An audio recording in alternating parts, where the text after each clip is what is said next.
নমস্কার আমার প্রিয় মৎস্য শিকারী দাদা ও ভাইরা।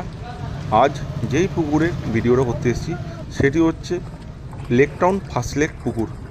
সবাই এটাকে ফার্স্ট লেক পুকুর বলেই চেনে। এই পুকুরটি আগামী 7ই সেপ্টেম্বর 2025 পাস চালু হচ্ছে। প্রতি সপ্তাহে বৃহস্পতিবার ও রবিবার পাস চালু থাকবে। এখন পরপর 3 সপ্তাহ পাস চলবে। আপনাদের যদি কারোর ইচ্ছা হয় আমি স্ক্রিনে কমিটি নাম্বার দিয়ে দিচ্ছি, আপনারা সেখানে সিট বুক করতে পারেন। এই পুকুরের কিছু নিয়মাবলী। এই পুকুরে আপনারা 3 গাছা ছিপ ফেলতে পারবেন, 6 কাঠা। টোপের বিধিনিষেধ বলতে ছাতুর টোপ, আটা আর পাউরুটির টোপ। এছাড়া কোনো রকম সুজি বা কোনো রকম বাদাম খোল বা কালো টোপ ব্যবহার করতে পারবেন না।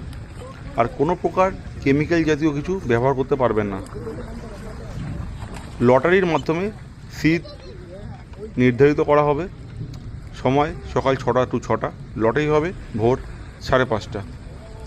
এই পুকুরে মোট 35টি সিট সংখ্যা। পুকুরটি অনেক বড়।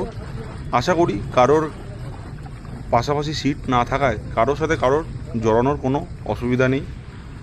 আর পুকুর পাড়ে কমিটি একটা কথা বারবার বলে দিয়েছে, পুকুর পাড়ে বসে কোনো রকম মদ্যপান বা কিছু করা যাবে না। যদি হয় তাহলে কমিটি এসে পুরো সিট বাতিল করে দেবে। বারবার করে এই জিনিসটা আমি বলে দিলাম। এই পুকুরে পুরনো কাতলা মাছ 16-17 কিলোর আছে, কিছু রুই মাছ মৃগেল মাছ 8-10 কিলোর আছে, আর ব্ল্যাক কাপ মাছের সাইজ 35 কিলোর ওপরে। হ্যাঁ, ঠিকই শুনেছেন, 35 কিলোর ওপরে। আর কিছু ছোটো মাছ দেওয়া হয়েছে 1 টনের মতো, 1100-1200 কিলো, 1.5 কিলো, সেটা আপনারা দেখতেই পাচ্ছেন। যদি আমার এই ভিডিওটা ভালো লাগে তবে লাইক কমেন্ট শেয়ার করতে একদম ভুলবেন না। আর আমি স্ক্রিনে দিয়ে দিচ্ছি কমিটির নাম্বার, আপনারা যা যা ডিটেলস নেওয়ার যোগাযোগ করে নেবেন।